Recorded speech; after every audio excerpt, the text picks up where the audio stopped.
In this class, we will focus on the topic of cost configuration. So we will deal with the cost configuration. One of the purposes of management accounting is to define the value of the inventories, which is also the value of the product or the services which are realized by a company.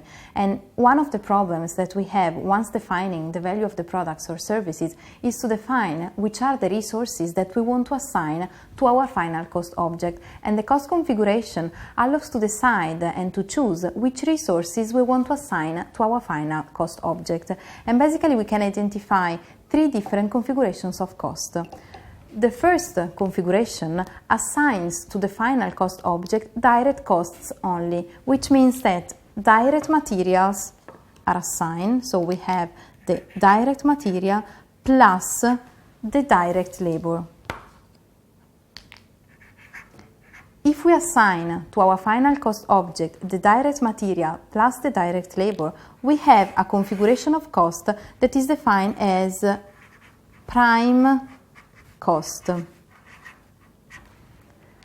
A second configuration assigns to the final cost object also the manufacturing overheads.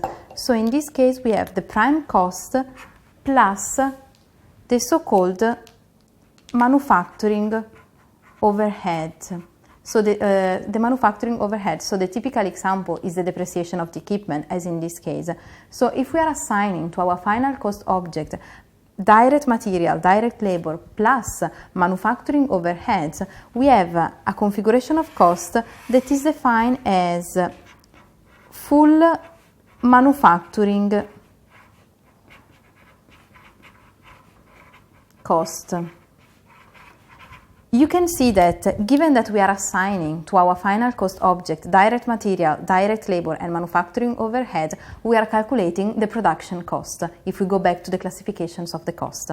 But then we have a third alternative, and I think you can imagine which is the third one, because we can also assign to our final cost object also the non-manufacturing overheads. So if we add to the full manufacturing cost also the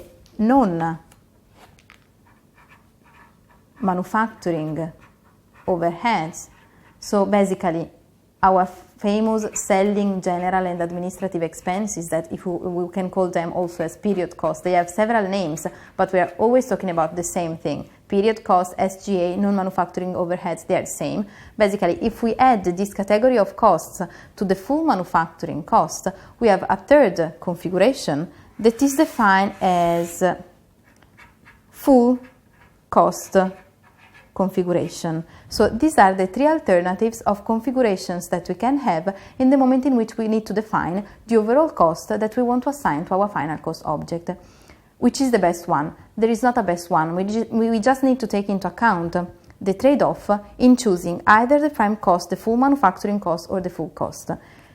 If we go for the prime cost configuration, we are just assigning direct costs, which means that we are adopting a configuration which is really precise because we are assigning something which is univocally absorbed by one unit of our product. But at the same time, this configuration is not complete because we are completely avoiding manufacturing and non-manufacturing costs from our allocation to the final product. The opposite instead, if we are moving to a full costing approach.